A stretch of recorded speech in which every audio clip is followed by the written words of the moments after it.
Numbers chapter 21. Canaanites defeated at Hormah. The king of Arad, the Canaanite, who dwelt in the south, heard that Israel was coming on the road to Atharim. Then he fought against Israel and took some of them prisoners. So Israel made a vow to the Lord and said, "If you would indeed deliver these people into my hand, then I will utterly destroy their cities." And the Lord listened to the voice of Israel and delivered out the Canaanites, and they utterly destroyed them and their cities. So the name of that place was called Hormah. Then they journeyed from Mount Hor by the way of the Red Sea, to go around the land of Edom. And the soul of the people became very discouraged on the way. And the people spoke against God and against Moses. "Why have you brought us up out of Egypt to die in the wilderness? For there is no food and no water, and our soul loathes this worthless bread."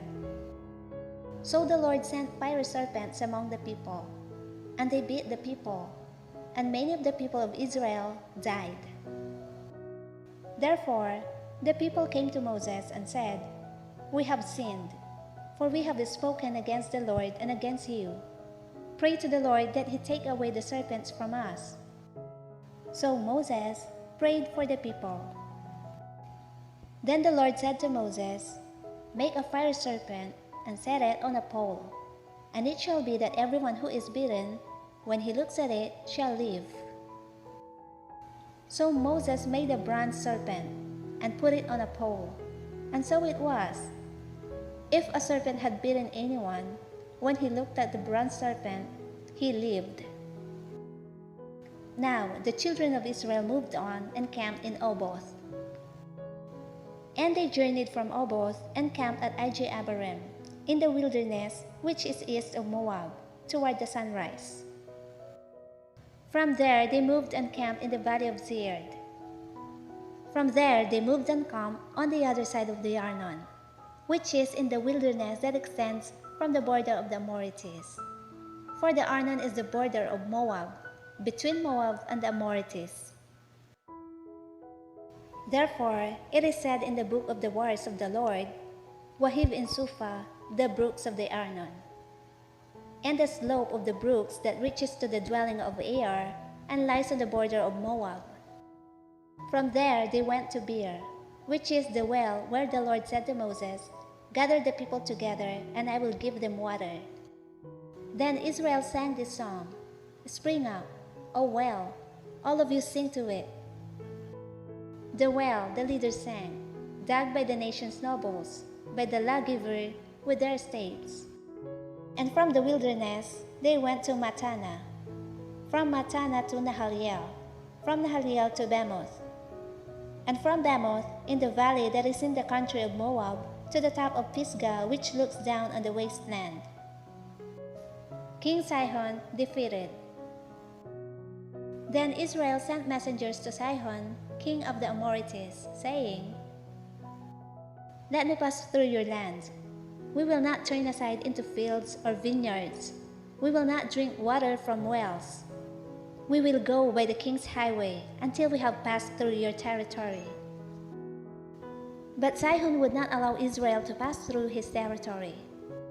So Sihon gathered all his people together and went out against Israel in the wilderness.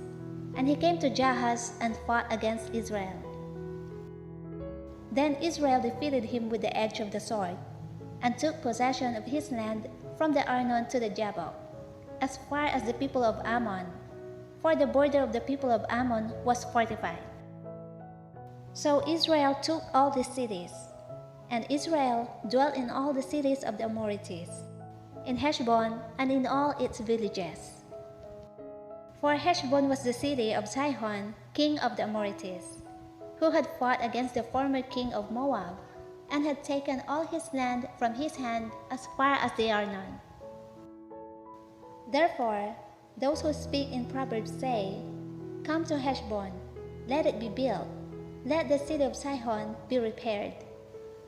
For fire went out from Heshbon, a flame from the city of Sihon. It consumed Ar of Moab, the lords of the heights of the Arnon. Woe to you, Moab! You have perished, O people of Chemosh! He has given his sons as fugitives, and his daughters into captivity, to Sihon, king of the Amorites. But we have shot at them. Heshbon has perished as far as Zebon. Then we laid waste as far as Nophah, which reaches to Medeba. Thus Israel dwelt in the land of the Amorites. Then Moses sent to spy out Jazer, and they took its villages and drove up the Amorites who were there. And they turned and went out by the way to Bashan. So Og, king of Bashan, went out against them, he and all his people, to battle at Edrei. Then the Lord said to Moses, Do not fear him, for I have delivered him into your hand, with all his people and his land. And you shall do to him as you did to Sihon, king of the Amorites, who dwelt at Heshbon. So they defeated him, his sons, and all his people, until there was no survivor left him, and they took possession of his land.